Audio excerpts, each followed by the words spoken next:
श्री जगन्नाथ भक्त समाज पुरी तरफ अनुष्ठान सभापति श्रीजुक्त शंकर शरण मंगराज अध्यक्षतार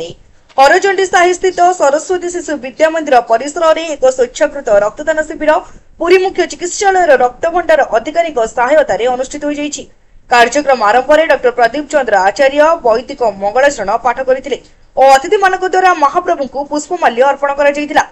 मुख्य अतिथि भाव में महिप्रकाश मठर महंत महाराज श्री शुभानंद पुरी जोगदे रक्तदान जीवनदान बोली कहवा सह युव समाज यह महत कार्य आगे आसवा आह्वान देते। श्री जगन्नाथ मंदिर पुरोहित प्रो पूर्णचंद्र महापात्र डॉ बलराम दास शिशु साहित्यर संपादक श्रीजुक्त सुकांत कुमार पंडा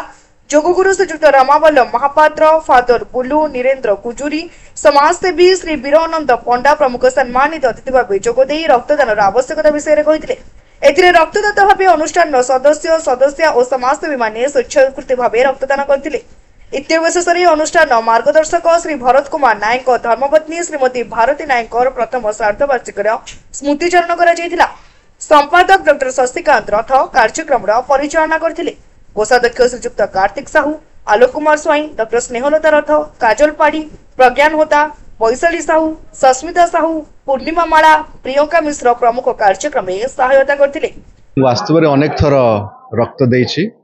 किंतु आज एठी मते निमंत्रण देथिबारु एठी आसीछि एवं जेपुरी आमे जानुछु रक्तदान गोटे महादान सेतमे मु समस्त को अनुरोध करिवि जे जदि देई परुछंती ताले निश्चित भाव में सेमानंकु रक्तदान करबा पई आगे आसीबा कथा कारण यह गोटे महादान यह द्वारा आम निश्चित भाव में कौन धन जीवन आम रक्षा करें मुझे कहूँ कि जो मैंने दे पार्टी जदि निश्चित भाव में आगे आसवा कथा एवं भल प्रयास करती रक्तदान महदान मुझे आज रक्त देली बहुत खुशी लगा माने गोटे रक्त देले गोटे लोक बंची पार आठ बड़ कथा कौन हो मुझे मिसिकी 4 थर रक्त देला मत बहुत खुशी लगुच आगामी दिन में भी मुझे रक्तदान करी। आज महाप्रभुंर प्रेरणा एवं महाप्रभुंर अपार कृपार प्रथम करिकी आमे गोटे जनमंगल कार्य महाप्रभु इच्छार आरंभ होती प्रथम थर पर एवं आमर अनुष्ठान भक्त माने अनुष्ठान युवा भक्त माने समस्ते बहुत आनंदित बहुत खुशी जे रक्त देवाई आम पाखापाखि 50 यूनिट रक्त प्रथम करी जेहेतु कराऊँ आम तो ता विषय बेसी ये नथिलु 50 यूनिट रक्त संग्रह करने आशा करूँ तेणु महाप्रभु इच्छार जहाँ सी कृपा करेंगे एवं बहुत खुशी लगुच आज आनंद लगुच पाने आसुँच स्वेच्छाकृत भाव में रक्त दौरान।